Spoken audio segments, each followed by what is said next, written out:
So you will see something soon. I hope. Yes. I guess I should do some sort of intro. Should I do an intro? Let's do an intro. Yeah. While I go through this. Welcome to... Do it in Chris Jericho style. GPT is Jericho? I don't know. I can't think of anything clever on the spot. Jericho plays that. There you go. Perfect. Right, I'm going to set up the first match. So, alright, this is Earl speaking. I'm with Dan. Hello, Dan. Hello, Earl. We're going to go through the matches in the Clash of Champions card that the are WWE possible. Clash of Champions PPV cards. Pay-per-view cards, which are possible in the game, which is a surprising amount that we can't, because there is a lumberjack match, female lumberjack match. A lumberjill match. They didn't go there. would have you call it. They didn't go there. Oh, really? They didn't. No. Is that more or less sexist? I don't know. I don't know. I mean, they are definitely being sexist because it's the WWE, but to what, are they progressively better or progressively worse in that sense? Yeah, I don't know. They seem to fail whenever they try. Well, what if you were a lumberjack professionally as a woman? What would you be called then? A lumberjack, right? Yeah. Is the jack in the name anything to do with gender? Probably not. It's probably to do with some functional aspects of it. So, well, like, you jack a car, right? It's an equipment thing. Yeah. Okay. If they're called lumberjacks, then I think it's better. Yeah. I mean, they've definitely used lumberjill in the past. Oh yeah, but they've also had them stripping each other, to win a match. So the past is definitely a darker scenario for any kind of women's rights. So if they're trying to get better at it, Stephanie McMahon, champion of women everywhere, probably has a say in the naming of things, being that she's chief brand officer. Yes. So maybe that's a thing. Maybe they've got someone that knows their arse from their elbow. Just go, just call it lumberjacks. It's fine. Well, just like how Bailey and Charlotte had an Iron Man match as well. Yes, instead of Iron Woman. Yeah. Well, it took them how long to just call them women? Yeah. I very clearly chose Clash of Champions as the arena, and here we are in the Royal Rumble. So, I don't know. I don't know if I slipped. It doesn't matter. For the next matches, I'll choose the Clash of Champions arena. It's okay. It's okay. So we've got the Bludgeon Brothers, the newly formed Bludgeon Brothers. Yes. Versus Breezango. Breezango. Two teams that I like a lot. So I guess I should be happy that they're wrestling each other, and that's got them on the card. Yeah, they're on the main card. Breezango are probably going to be fed to the Bludgeon Brothers. It would be, I don't know. I guess in some ways I'd like it to be a competitive match because of my like for Breezango. But at the same time, it's not a big card. So you'd have to think that each match is going to have a decent amount of length to it. There are only 6 matches. Breezango don't have any stock, right? So it's like when Dolph Ziggler wrestled Shinsuke Nakamura. The best possible scenario for that match would be to have Nakamura squash Ziggler, thus get himself over. Ziggler doesn't fucking matter these days, so like it won't hurt him to lose that match in that way. They can just as easily bring him back up if they need to, just by booking him well and all those things. This is a similar situation. Like I don't think the Bludgeon Brothers need to be having an overly long competitive match with Breezango. I think they need to get in a few more licks than the jobbers that they've been that Bludgeon Brothers have been facing recently. But essentially, get bludgeoned by the brothers. So I haven't been watching the television programs, as you know. Who have the Bludgeon Brothers been facing on TV? What sort of caliber? Like nobody's like jobbers, local talent. Yeah, like Braun Strowman booking. Yeah, makes sense, I guess. Ellsworth-like characters. They did face the Hype Bros, and that's kind of the catalyst for their for the split up. Because we really need a singles run for Mojo Rawley. Sure. maybe inadvertently, Zack Ryder will get over again, and that'll give him a few more years with the company. I like that Zack Ryder constantly has to get over despite his booking rather than because of his booking. And yeah, it constantly does, and yet very rarely gets any degree of payoff. Yeah, he got that cool Mania win, but that was it, and that was quickly erased. Sure, yeah. I think the trouble with that is how quickly he lost it again. But I did quite like that nod. But at the same time, it kind of devalued that ladder match. Well, they were always going with that route. Apparently, like Neville had been pre-selected to win that match, but also to drop to The Miz in the same manner that Zack did. But then Neville got injured, so it was kind of like, who's going to win? Who else is there that we don't care about that we did this to, that might get a pop? I think, so the story is that the boys just said, like, we'll just give Zack a WrestleMania moment, like, he really, really deserves it. Yeah. And they were like, yeah, sure. No, I remember listening to interviews with CM Punk saying that he was actually one of the harder working guys in and out of the ring. And well, look at his one physique. of the genuine guys. It's incredible. Well. Yeah, no, he, his sense of humour is a sense of humour, but he knows how to get himself over with the right people, I guess, which is the crowd. And the boys as well. I get the impression. Like, yeah. If CM Punk likes you, then you're probably like an exceptionally likable person, because it would take that to win over Mr. Brooks. So I should point out I'm not actually playing this game because that wouldn't be fun. So the AI mishaps are going to happen. I've set this to a normal momentum, this match, just to feel out what might happen. Yeah, I'm actually over the concept of playing wrestling games anymore. Like, they're all going to be judged from now on their ability to simulate matches. Yeah, exactly. Well, Fire Pro does an excellent job. I've actually legitimately enjoyed watching virtual Fire Pro wrestling matches. Yeah, well, when we discussed setting up our virtual, Fed, after I set up my wrestlers, I watched them endlessly. I was fascinated. Tweaking the AI and stuff like that, to try and get them to do more, more American spots versus, emulating various wrestlers basically in the spots that they tend to do. I don't know if you fiddled with the logic in WWE as well, because there is a whole AI logic section in this game too. But it's not wrestler by wrestler, is it? No, it's like an overall AI logic, yeah. Yes. So, and that's the difference. It's just sort of like how just certain things go down. Yeah, but I guess that's probably I could fine tune it of, for the sake of making this a spectator game. The WWE style is so generic anyway that actually, if you nail it, then you're Run to a winner. Yeah. It'll be consistent with the televised product. I mean, so far so good for this. This looks like a wrestling match. Yeah, for sure. But again, I think the booking's off. Like, Bludgeon Bros should be squashing Breezango, and you don't really get those sorts of nuances. I find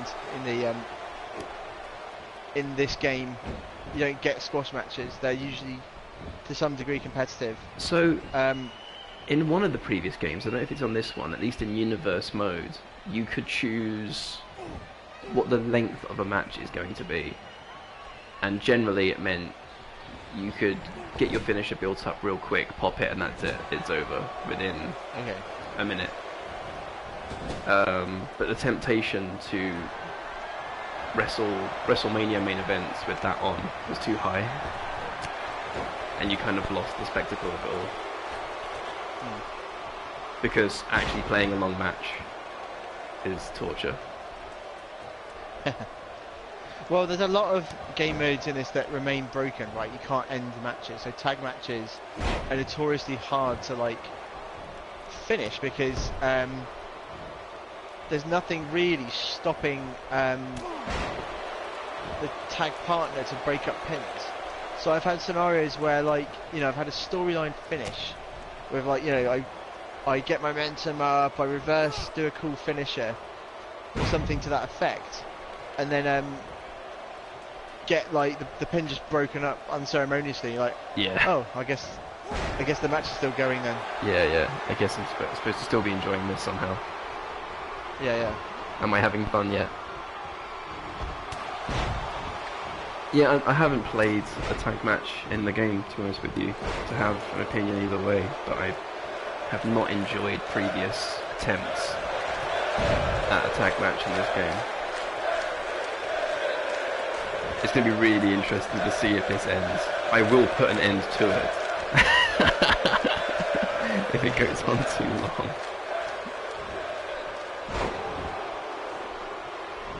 Where did Tyler Breeze go? Oh, he's having a little sit down upstairs.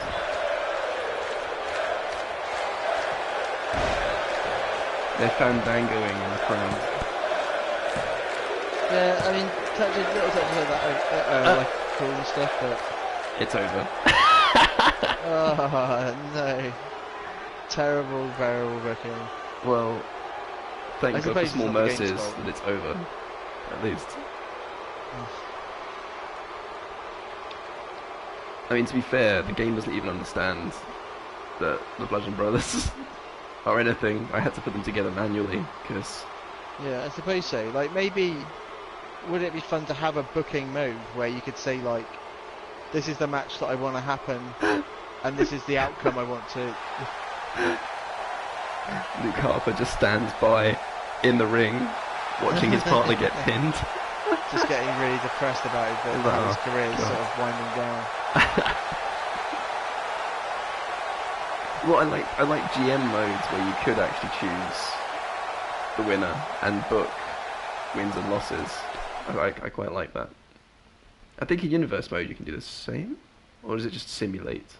No. What you can like more or less edit the card, but you can either simulate the ends of match simulate a match, which gives you zero control over the outcome, or you can wrestle it, which means you can to some extent control the outcome if you're any good, but also you have to play it, which is the Painful. punishment. I would love to just have a WWE themed booking game. It's such a good roster to play around with, and with the downloadable stuff as well. It would need to be less involved than Total Extreme Wrestling and all that kind of stuff. Like, I didn't find those as gratifying. Like, I think they were too much. If the spectrum of involvement was like, on one end of the spectrum is, I can't think of the words I'm trying to say. If one end of the spectrum is GM modes and the other end of the spectrum is TEW, I would absolutely slide the scale closer to GM modes, but a little bit further down towards the other one. Like, I'd like a bit more of GM modes, like it made into a full game, right? Yeah. But not to the extent of TEW. So Clash of Champions is definitely selected, by the way. Okay, we've had a fellow GPT friend send an invitation. I don't know if we want to keep this particular show free of blasphemers or what. They definitely don't know we're doing this, so they want to play something else. That's an invite to play something else. Alright. So Corbin is champion going into this match, and I've made this a title match. Why am I being asked to select what title? Obviously, the United States title, the only title. Oh, I see. They can go for a title that is not being held. There we go. Clash of Champions. It worked. This time. So we discussed before how if there's not a title change in this match, there won't be a title change. It will unlikely be a title change all night, because the other belts on the line are Charlotte versus Natalya in a lumberjack match. I don't see Natalya taking the belt back right now. And I also don't see AJ Styles dropping to Jinder again. Well, what I find interesting is that that there's a sort of a narrative of, you know, both Natalya and AJ kind of got swapped in to the Survivor Series card. Survivor Series is a bigger pay-per-view, and something caused, like, you know, Vince in the office to say, like, we can't have Jinder main event against Brock Lesnar, like, it's not a big enough draw, we need to switch it out. And there are various theories the timing was unfortunate with the India tour happening, right? Well, I mean, they have complete control over that, and then you look at the, I mean, like, if they wanted to push Jinder in India, what better way than to book his reclaiming the title in India, in that market? But instead they booked him to jobs Triple H. I'll tell you what, we should discuss Jinder and AJ when that match is on, thinking about it. Okay. Because... So this match is a contender, and I could absolutely see Ziggler just sort of randomly getting it. I don't think it would be any good, but it could happen. And to clarify, I am a big fan of Bobby Roode, but I really hope he doesn't get it, because I hate these meaningless title reigns that they seem to just drop on people because they think, okay, he's not quite as over as we thought. A belt's going to solve that. A prop. Yeah. Like, just let Bobby Roode grow. I mean, I wouldn't have put Roode in this match. I wouldn't have put him anywhere near Corbin. Like, you know, I also wouldn't have him be a fucking babyface. I have no idea what that's about. It's because his music's over. Okay, I suppose when they eventually turn him heel, he should just drop it. He should say, like, I'm not having the theme anymore because you like it so much and I don't like you. And isn't that Ziggler's current gimmick? Well, Ziggler's gimmick is that he doesn't have any music. Or like all that kind of stuff. Because he doesn't need that crap, right? Because he's that good in the ring. But Roode could just say, like, I'm not, you know, you cheer me because of a theme tune, not because you really respect me, and therefore, F you, I'm dropping this theme tune, and, you know, etc. Or maybe they should just make him do something that's worthy of making him heel, generally. Well, that's fine, but he can't have that theme music as a heel. Yeah, maybe. I mean, it's going to follow him around, I think, now. At least in WWE. It's really become his thing. And I'm really surprised that he's become such a gimmick wrestler. Guy. Yeah. He's always been very much of a pure wrestler. To be honest, I've never been super hot on Bobby Roode anyway. Like, there's nothing about his matches that... He's solid, don't get me wrong. But he's never done anything that's made me go, like, I have to see his matches. Like, I wonder if I'm a bit of a spot junkie myself, like, because it is guys like Kenny Omega and AJ Styles that make me genuinely interested into their matches. But they know how to work into a spot, you know. Yeah, but they have the spots though, and it's like I've watched spotty matches that I could take or leave.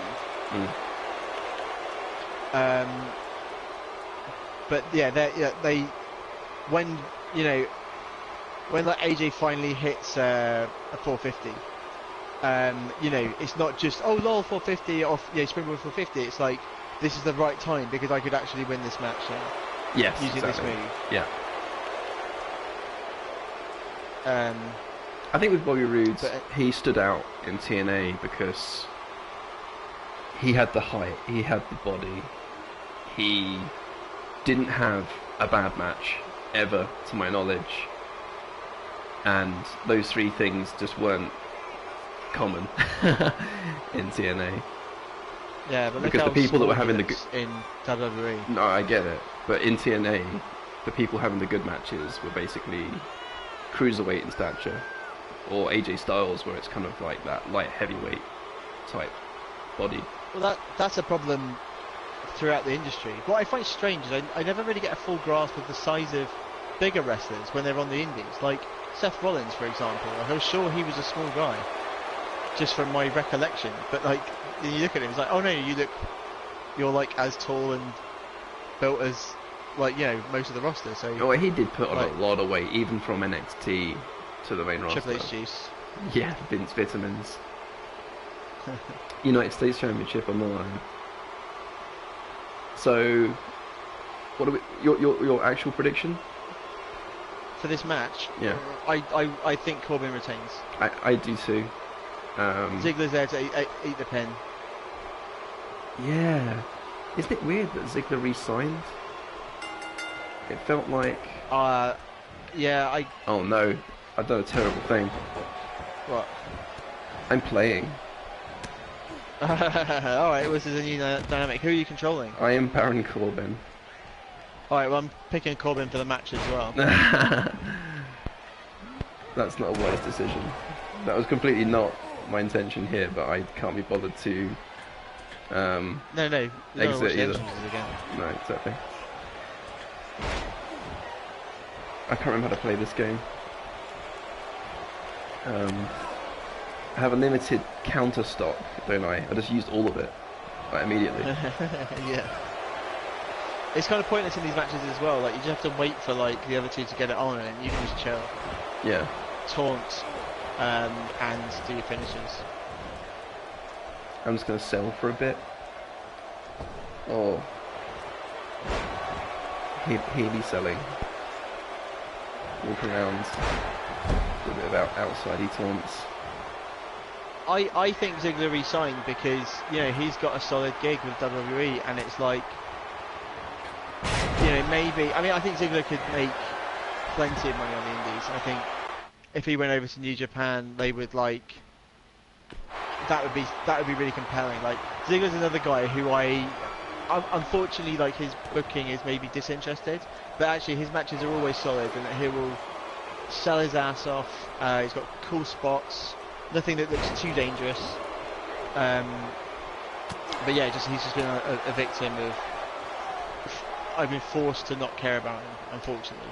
Do I remember rightly that he has some sort of stand-up comedy career, and he has basically made it so that his stand-up bookings are in the same towns that he's wrestling in, and that was one of the reasons he stayed? I might be half inventing that. I'm pretty sure his stand-up's probably fucking terrible. Yeah, but, you know, yeah, I imagine so. If Mick Foley's like the benchmark, yeah, that's a pretty, you know. So WWE Network broadcasted one of Foley's stand-ups once. It's still there to watch. And I just don't want to, because I like Mick Foley, but it's anecdotes, right? It's wrestling anecdotes, but none of them are new. I've heard all of them before. I've read his book. Plural. Yeah. And I've seen interviews, and that's it. Like, I think he may have actually said it all, which is fine. But I don't understand why. If you're buying a ticket to watch Mick Foley, you're probably a fan. You're not really like, oh, who's this Mick Foley guy? Let's check him out. So you probably know all of the anecdotes that he's telling in that show. Yeah, but. I mean, it might just be like, I remember the OSW review guys did an appraisal of his show, and they're pretty harsh on Mick in terms of the actual quality of his stand-up, because it is, you know, dad jokes essentially, and dad joke anecdote type things. But if memory serves, like, it was just kind of like, it was okay because it was Mick Foley and that was cool, and like, you know. If you're really like harsh on it and critique it, then, you know, it's not good stand-up by, you know, comedy standards. Yeah. But I guess you go to watching a wrestler do comedy, then what do you expect? I mean, I think there was a lot of like Do you get it? Do you get it? And groans from the one I saw. Like, explain the joke type jokes. That kind of yeah, dad humour. I don't know, like, there's a lot that I find a bit awkward about Mick Foley, like in terms of he's quite often. I don't know. Actually, I don't want to talk about it. I don't want to put it on out there in the public. I love Mick Foley. He's one of my favourite wrestlers, and he always will be. But I like him in a specific role. Yeah, no, for sure. And unfortunately, his wrestling kind of days are behind him, and he keeps coming back, and that's a bit of a shame. Well, I actually thought he was quite good as the serious GM recently. I thought he did quite a good job in that role. Yeah, no, actually, absolutely. I think that, like, having him emasculated by Stephanie McMahon really left a bad taste in my mouth. That's her. Oh yeah, no, it's nothing to do with him. It was just the writing, and it's a constant thing. And I'm sure he's kind of cool with it because in his head he's putting over Stephanie, who he really likes as a person. Yeah. Which is fair. And again, I don't even necessarily blame Stephanie because it's probably creative. Sure. You know, I don't. You know, quite often when you hear back from those characters, they're like, I don't write this stuff, right? I just play a character. And she's very good at playing that character. Now, if she's politicking or telling the staff to write her in a certain way, then that's bad, and I think it's hurting the product. But I don't know if it's her to blame. Probably more Vince wanting to make his kids look amazing. Which, as both of us being parents. Sure, I get it. Yeah. I mean, okay, cool. So, for viewers of the stream, I'm slightly behind Earl, so I have to like. Yeah, you're reliant on my reaction to know I... if there's something good happening. So I countered the glorious DDT into the end of days, and he kicked out at 2. So that was probably one of the rare scenarios where something cool happens in the game. But that's what I mean about kind of like it picking its moments. Like that should have ended the match. Or Ziggler should have got there. One of the two. Yeah. The pacing on finishes is odd because you get your first finisher quite a long time before the match is ready to end, or the AI is ready to end the match. So in a player versus player contest, it shrinks the kick-out reticule thing enough that you could end a match early on the finisher whenever it happens. Or have a gentleman's agreement to put on a certain match. The AI will be like, nah, I can kick out now because I'm not in red or something, and it's quite often ruins the pacing of matches I've had on this game. I'm having a 4-star match right now. I would set up because you have 2 finisher slots, I would put a kind of my signature move as my other finisher, so I would always hit that when I get my first finisher thing. Oh, like and then I would hit my actual finisher when I was when I knew the match was more likely to end. So Bobby Roode has just wasted his finisher on me. Ziggler, the breakup. Oh, Ziggler is now out of the ring, and I kicked out at 1.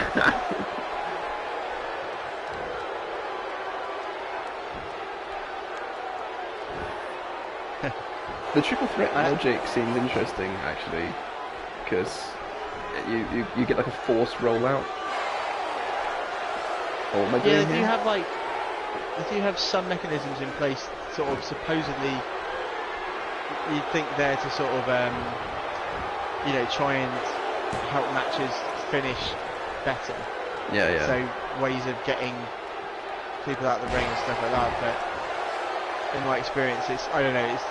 Nothing much is fun about playing that game anyway, but these matches in particular, when you're trying to win them, it's just a bit frustrating because yeah. I'm out for my count. You've got to do a few things. Oh, interesting. The glorious bomb is Boots' finisher. It's a finisher. Yeah, but that's because that was his TNA finisher. What was I going to say? Yeah, it's not enough because you can't control the count. If you're being countered, there's nothing you can do about it, right? Obviously you initiate attacks because that's the game. And if your opponent says no, if the opponent does a counter, you're a slave to it.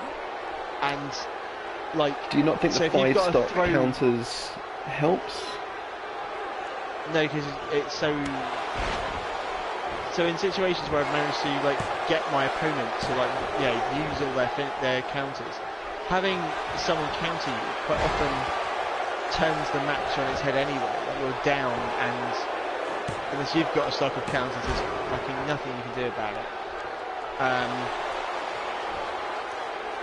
So I've been in a sort of stressful position of like someone's used all their counters, and I'm like, great, all I've got to do is get a counter off and like take control of this match, and then I'll have a sequence of uninterrupted attacks. But my for arm is whatever over reason, I Ziggler. can't. Oh, that's common. That's a classic double pin scenario. Yeah.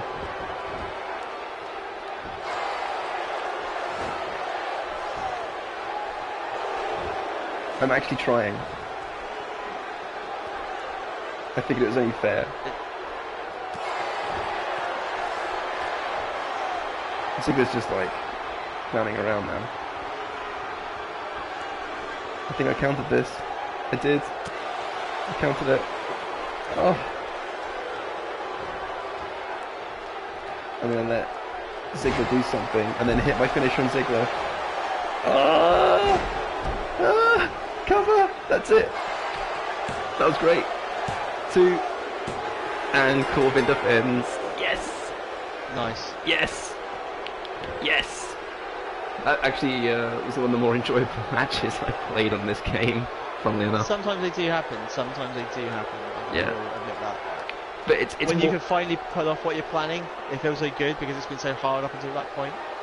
I find that it's more the enjoyment is that looked like a logical match rather than the interaction I had was enjoyable. Sure. You know, it's not fun to play, but it is fun for your wrestling fantasy to play out in front of you.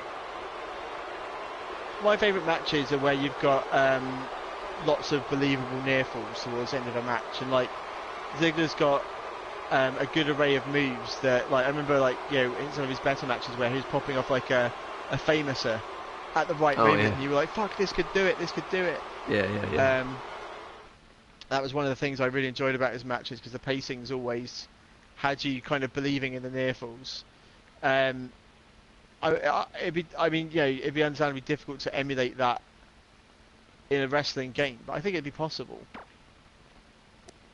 I mean, I feel like sometimes Fire Pro just it happens. Like it just that game understands. Well, Fire Pro what you kind of want. decides when you're allowed to win the match. Or I mean, I'm sure there are like gauges and things hidden away, but you don't see them, Well, and they're not I think easy there's to. enough randomness to it where you can get like a shock finish. You know, there's the critical hit element to Fire Pro where The RNG kind of. yeah, there's 100 dice roll somewhere and it says, Yeah. oh my god, that move for whatever reason just knocked you out and you're in deep trouble. Did you see my Fire Pro stream for Survivor Series? I did, yes. So to emulate the Raw versus SmackDown elimination match, I did a 4 versus 4 because that was as many as I could do. And Kurt Angle has his critical state, or whatever you want to call it. Like he does criticals when he's put into his submission holds. So presumably he can break your ankle or whatever. So he put Nakamura in an ankle lock and criticaled him. So Nakamura was dead, and he just stayed dead in the ring for the remainder of the match, which, whilst awkward and fourth wall breaking, was funny as fuck. So And reasonably accurate to Angle's physical ability. Man, watching him wrestle recently has been fucking depressing. Yeah, for sure. I watched his match with Zack Sabre Jr. in what's it called? Rev Pro. Rev Pro. And it was really short. It wasn't very believable that he beat Zack Sabre Jr. And if you think of the fact that he is an Olympic gold medalist twice, and I didn't believe that he could beat Zack Sabre Jr. And Zack Sabre Jr. looks like a legitimate threat to him. But he looked like a legitimate threat in this match. Yeah. And I don't know, it didn't play well with me. It made me worried. It felt to me like anyone on any given day could probably beat Kurt Angle right now. Which just isn't just, you know, he was the machine. Yeah, Alright, yeah. Jinder Mahal. Jinder Mahal. Here he comes. We were talking about him earlier. I don't have the Singh brothers. I couldn't be bothered to download them. So No, that's fine. deal with it. I'm kind of warm to Jinder. I like him. Because again, I think he's more a victim of bad booking than anything else. Let me think.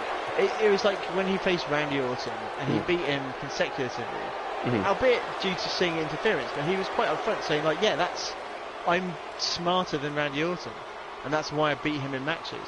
I love that the crowd seems to genuinely not see it coming. I think that's one of the most exciting things to happen in wrestling, is when you didn't expect it.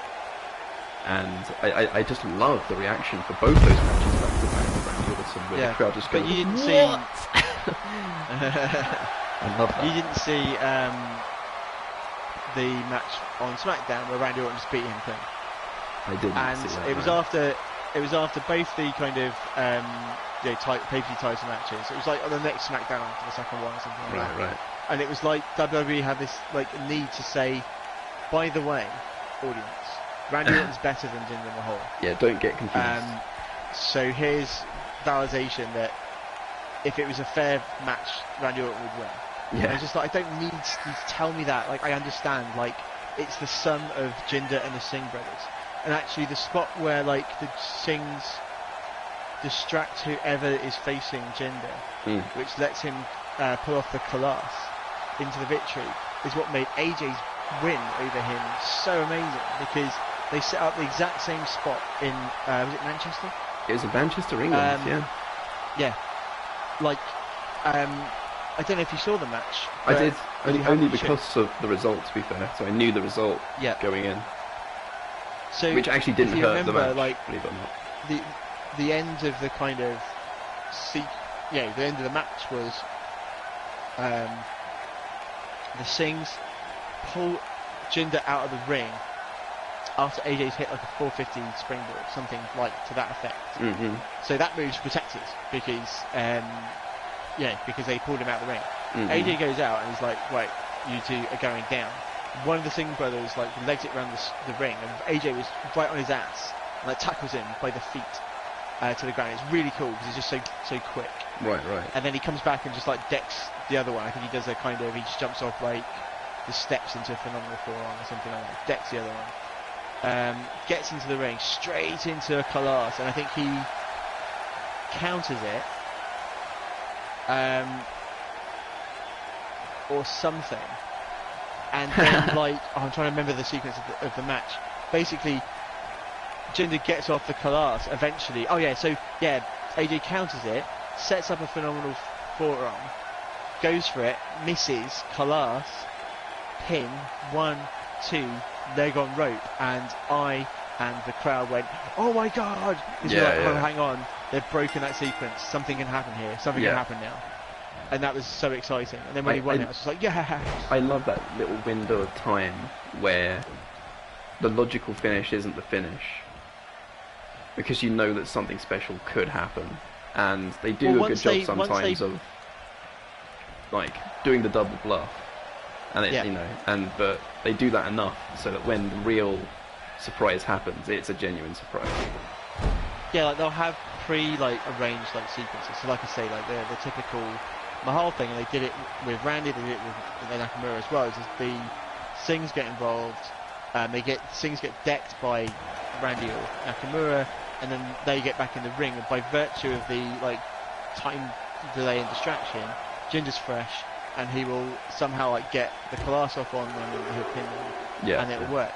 And it's good, it's consistent. So then, like I say, like to your point, like when AJ broke the sequence by getting his foot on the brake for the collapse, you were like, oh my god, now everything's open, because there was the added tension of like, are they going to have this belt change hands in England for the first time? For the first time ever. How long? I think it's ever. Are you going to put the belt on our favourite wrestler just before Survivor Series, which means we get a dream match with like AJ versus Lesnar? Yeah. Everything came together so well. It's almost like they wrote it. This is the thing, like, no one that I've listened to, not that any of these people would know for sure, but no one that I listened to, like podcast-wise or anything like that, thought that WWE had this plan. But it was perfect. It was so perfect in the execution that if Vince McMahon phoned me up, because he does it all the time, and said, I planned the whole thing, I would go, I believe you. I believe that. I can see a scenario where they go, let's make them think that Jinder is our new chosen one, our new Roman Reigns. Let's make them believe that that is the kind of push we're giving him. But we want him to be a heel, so it's okay that they do it. Yeah, but at the same time, we're not actually going to give him that push, because he isn't ready for that. But in that window of time, there was a belief that it was going to be Jinder and Brock. And I think more people than not fell for that, if that was indeed the trick. I think. Well, the thing is that for a while that was the match, apparently. Yeah, but you know, I don't know. How much do people really know? Yeah, sure. There's always going to be sure. Vince, Kevin Dunn, and maybe Triple H, and that's it. And they're all like, ha ha ha, we've leaked this information. They bought into it. Sure. You know, Jinder doesn't even have to be privy. AJ doesn't have to be privy. It's just they're going to do what they're told on the day, you know. Jinder didn't even end up having a spot on the card at all. Sure, though that is interesting. I thought he was going to be a run-in or something like that. Yeah. I was really happy with the Brock AJ match. Yes, me too. Yeah. I'm glad it's happened. AJ looks legitimate against Brock. Like the sequence where he was like in control made sense. It was just a good match. Brock's best since CM Punk, in my opinion. Sure. Yeah. I mean, I'll take that. I think the novelty of Brock Lesnar matches hasn't worn off for me yet, actually, in general. I think they're a lot of fun. And I think just depends who he's facing. It's more fun when he's facing someone that you believe could take the belt off him. So I think Goldberg was fun. I think that was a lot of fun. Yeah. And the fact that it happened the way it happened was hilarious. I love that they did that. I think that Braun Strowman even was a fun match. Although most people... Oh my god! We have an interference. Oh. Okay, I'm just waiting for it to happen. Yeah. AJ's taking advantage.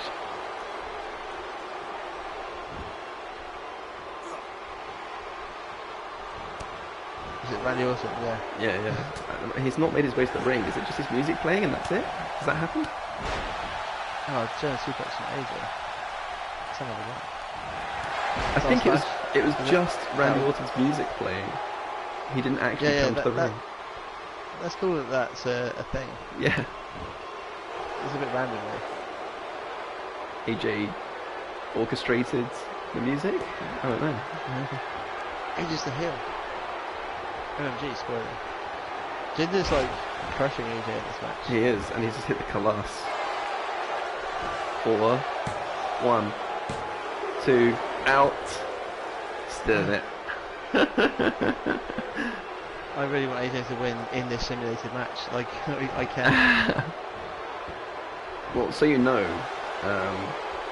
his virtual belt in my save file is on the line. Yeah. If Jinder wins, he is the champion in my game until No, that's cool. until I decide otherwise. Oh, turnbuckle, back body drop, ouch. Not turnbuckle, what's it called? Apron, ring apron. I set this match to a slower momentum. Good. So the game logic should know that we wanted a championship match out of this. Maybe giving it too much credit. Especially if we get a double count out on the ramp right now. Which is the potential outcome that we have to accept.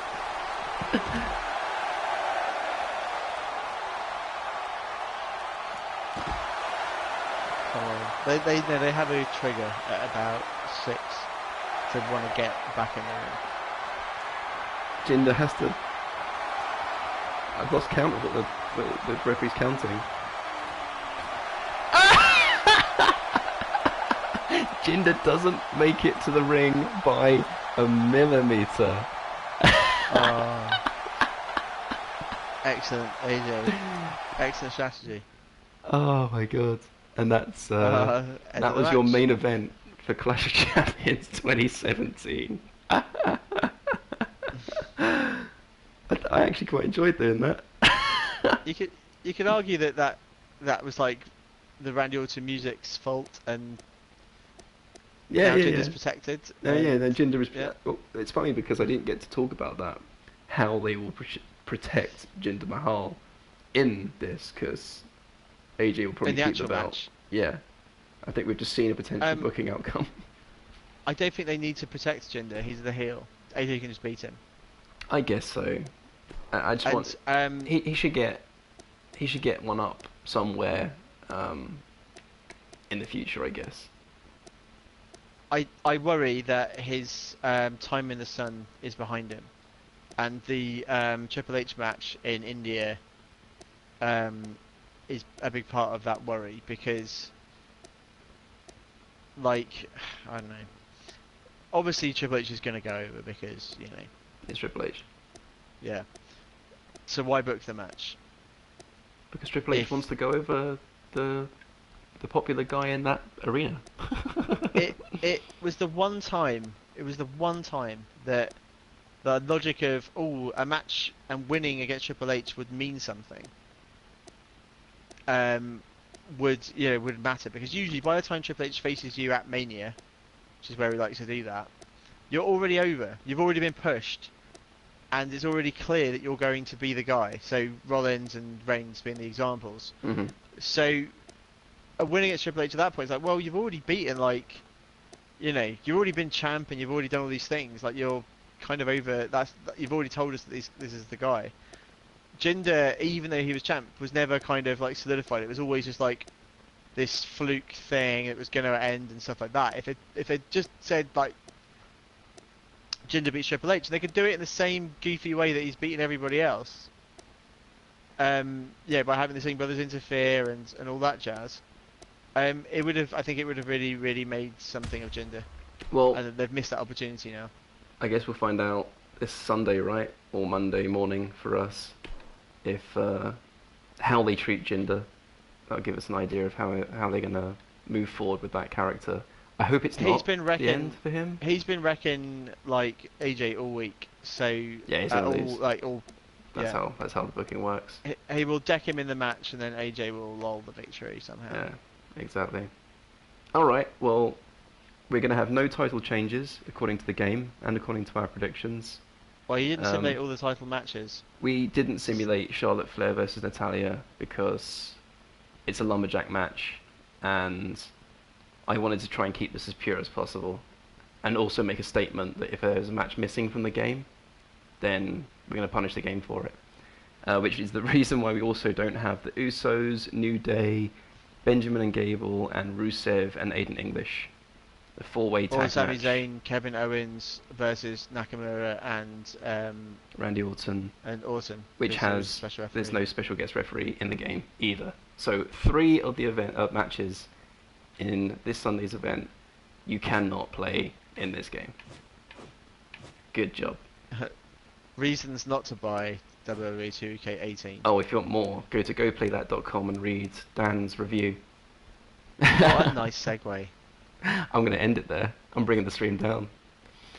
All right. Bye, everybody. Thanks, Dan. Bye, everyone.